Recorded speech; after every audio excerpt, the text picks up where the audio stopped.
Over Christmas break, I was back at home, away from the life of a college kid.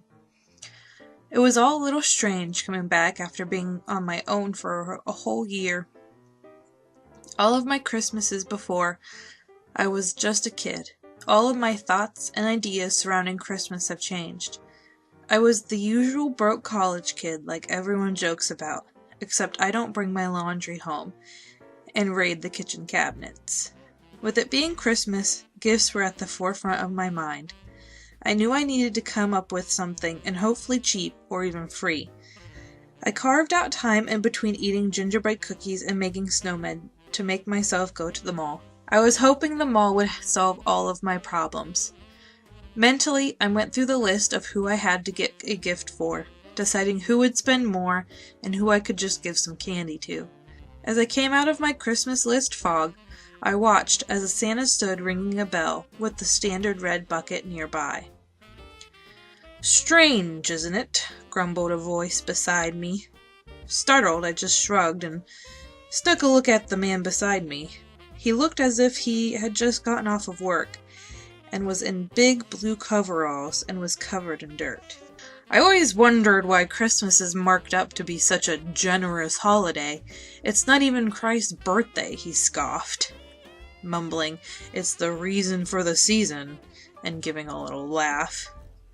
I had thought this myself a few times, and gave a short laugh and a nod. "Can I show you something?" he asked, and started to move away. I was a little hesitant, but being we were in a mall crowded with people and cameras, I agreed and followed him.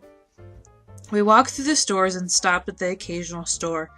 We finally stopped and listened in on a conversation between a woman and a sales clerk. She was asking if they had a specific size of the dog-themed slippers. I wondered who in the world would want dog slippers as a Christmas gift. The man I was with struck up a conversation with her. "Those are some nice slippers you got there." She looked like she could either burst out laughing or crying. "They are hideous, but they look exactly like the dog my husband had as a kid." "The perfect gift," my companion said with a nod, and we walked out of the store towards another.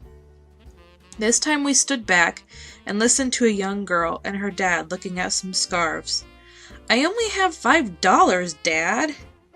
"Right, these scarves are on sale for $4, or you can get the cheaper scarf in one of those bins and get yourself something with the remainder of your money."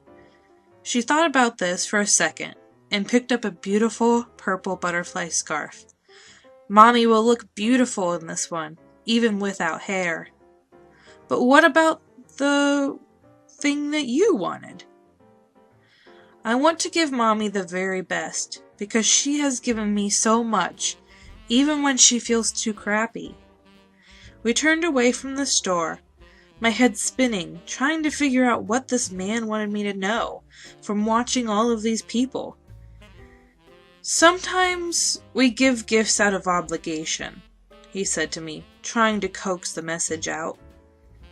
"But it does not matter what gifts we give, as long as we are showing those people how much our relationship means to me," I said, starting to think back to all of the gifts I'd given and received. I turned to thank the man, but he was gone. That strange man really opened my eyes to why we give gifts and how we should be giving them.